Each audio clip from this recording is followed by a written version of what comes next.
নমস্কাৰ, মোৰ নাম ৰঞ্জন ভূঞা। মই আপোনালোকৰ ওচৰত দুআষাৰ কথা ক'বলৈ আহিলোঁ। আপোনালোকে যাতে আমাক ইমানখিনি ইয়াত ডাঙৰ সমস্যাৰ সন্মুখীন হৈছোঁ, যাতে আমি ঘৰখন পাহৰি গৈছোঁগৈ। আমি আপোনালোকৰ এইটোৱে আশা বিচাৰোঁ যাতে আপোনালোকে ভিডিঅ'টো শ্বেয়াৰ কৰি অসমৰ বহুত ডাঙৰ বিষয়ে কাণত পেলাই দিয়ক, যাতে আমি অসমলৈ নিজৰ জন্ম ঠাইখনলৈ সোনকালে ঘূৰি যাব পাৰোঁ। সেইটোৱে আপোনালোকৰ ওচৰত আশা বিচাৰিলোঁ। আৰু আমি দ্বিতীয়তে ইয়াৰ পৰা কিয় যাব বিচাৰিছোঁ সেইটোৱে ডাঙৰ কথাটো হৈছে, ইয়াত আমি বহুতখিনি সমস্যাৰ সন্মুখীন হৈছোঁ। দেখিব দিনক দিনে আপোনাৰ 40-50টা কৰি নতুন কেছ আহিছে। চ' আমাৰো সেই বিষয়ে ঘৰৰ পৰা ওলাব নোৱাৰিছোঁ, ৰুমৰ পৰা অফিচলৈ যাব পৰা নাই। অফিচতো বহুতখিনি সমস্যাৰ সন্মুখীন হৈছে। যিমান দূৰলৈকে আমাৰ ফালৰ পৰা সম্ভৱ হৈছে আমি সকলোৰে লগত যোগাযোগ কৰিবলৈ চেষ্টা কৰিছোঁ। বহুতো ফৰ্ম ফিল আপ কৰিছোঁ, ৰেজিষ্ট্ৰেশ্যন কৰিছোঁ, বহুতখিনি কৰি থৈছোঁ। কিন্তু কোনো ধৰণলৈকে এতিয়ালৈকে ৰেছপন্স পোৱা নাই তেওঁলোকৰ ফালৰ পৰা। ইয়াৰ ফালৰ পৰাই পোৱা নাই, আমাৰ অসমৰ ফালৰ পৰা পোৱা নাই। বহুতখিনি কাম কৰি থৈছোঁ। তাৰ পিছত আপোনালোকৰ ওচৰত এইকাৰণে ভিডিঅ'টো আগবঢ়ালোঁ যাতে আপোনালোকে শ্বেয়াৰ কৰি যাতে আমাক যাতে আগবঢ়াই দিয়ে, যাতে অসম চৰকাৰৰ ফালৰ পৰা আমি অতি সোনকালে এটা সুবিধা এটা পাওঁ।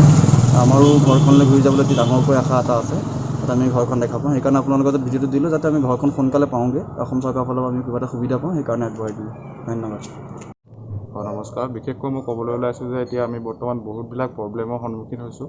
তো আপোনালোকক ক'বলৈ ওলাইছোঁ যে আমাৰ এইটো এৰিয়াত আমি যিহেতু আছোঁ আগ্ৰা উত্তৰ প্ৰদেশত, আমি আমাৰ যিহেতু কৰ্মসূত্ৰটো বৰ্তমান বন্ধ হৈ আছে, আমাৰ খোৱা বোৱা সকলোবোৰে বহুতবোৰ প্ৰব্লেম হৈছে। আপোনালোকে জানে যিহেতু এইটো এৰিয়া আমাৰ বৰ্তমান ৰেড জোন এৰিয়া হয়।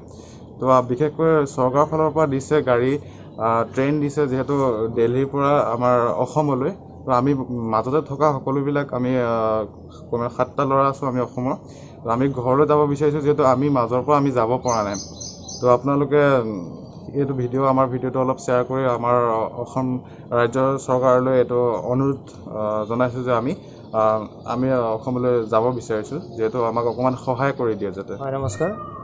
হয়, আমি বিশেষকৈ বহুত অসুবিধাত পৰিছোঁ। আমি বহুত চেষ্টা কৰিলোঁ অসম চৰকাৰৰ যোগাযোগ কৰাৰ কাৰণে, আৰু ইয়াতে যোগাযোগ কৰিছোঁ, কিন্তু আমি কোনো ধৰণৰ সহায় বৰ্তমানলৈ পোৱা নাই। চ' এই ভিডিঅ'টোৰ জৰিয়তে জনাব বিচাৰিছোঁ সকলোকে যে এই ভিডিঅ'টো সকলোৱে শ্বেয়াৰ কৰি দিয়ে আৰু আমাক ঘৰ যোৱাৰ কাৰণে সুবিধা এখন কৰি দিয়ে।